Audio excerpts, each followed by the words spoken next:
anytime you like. I like it. I like it. All right, the brand new anger management segment, also known as The Life and Times of Christie.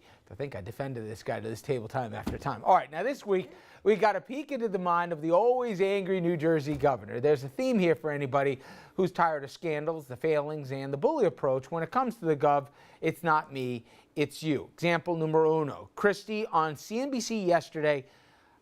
I had to hear this twice, all right? He demanded apologies for the way that he has been treated because of Bridgegate and its covering.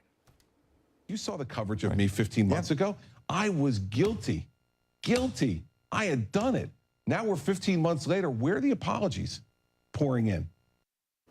Oy vey. All right, now his pining for an apology prompting the Daily Beast, Olivia Nuzzi, to write, and you should read the whole column. We're only going to paraphrase, but here's a part of it. Sorry we did our job, and I apologize on behalf of everyone in the media who did their job despite Christie's bullying, belittling tactics, among other insincere apologies. But maybe better was Christie on Fox News Monday when asked why 69% of New Jersey voters say they don't want to see him elected president. Was his answer Bridgegate? Unemployment numbers going through the roof in Jersey, credit downgrades, the pension fiasco that he oversaw, or bullying style? No, it was none of the above. The polls in New Jersey right now say by a 65 to 29% margin, the New Jersey voters say you would not make a good president. Now, they know you the best. Why shouldn't we trust them? They want me to stay. A lot of those people in that 65% want me to stay. And I've heard that from lots of people at town hall meetings. Don't leave to run for president because we want you to stay. Wow.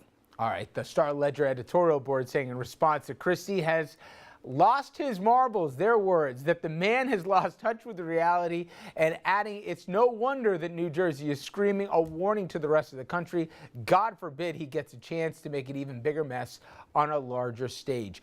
Shelley, joking aside here, when there is a major mistake made by your administration. And forgetting that much we can say definitively with Bridgegate, okay? There's indictments that were handed down for any promise that they'd be vindicated, some of those folks as well, but they're under indictment, and some are even cooperating with the feds.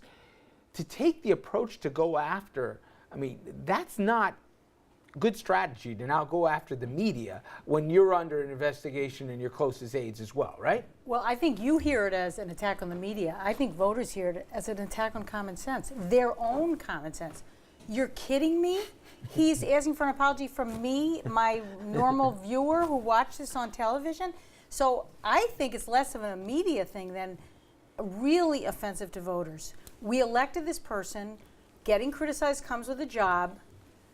He happened to be criticized correctly, in my opinion. I think it'll end up showing that. But even if incorrect, you don't get an apology for doing your job as an elected official and getting criticized for something as outrageous as that, which his chief of staff especially was when he plays obviously the involved. tough guy who says, I don't need, I'm not touchy-feely, but my which was worse for you, Dom?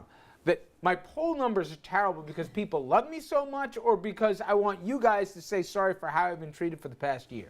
None of it for me. For me, he's completely irrelevant, even though he's the governor of the great state of New Jersey. He's unraveling, and in fairness to the governor, he was only a heartbeat away from being a serious contender for the White House. And now it will never, ever be. And he's got to live with that. And that's not easy to deal with.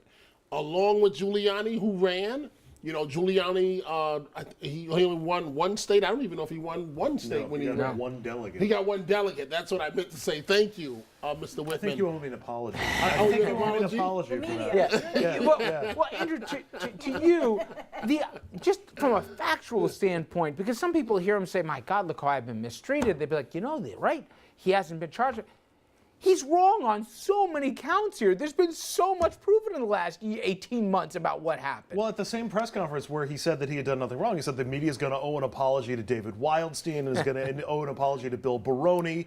He threw Bridget Kelly under the bus in the Mastro report and basically like aired her personal laundry out in some of that. So, he's really handled this very, very well. And, if you're a fan of Schadenfreude, this is definitely all coming right back on him.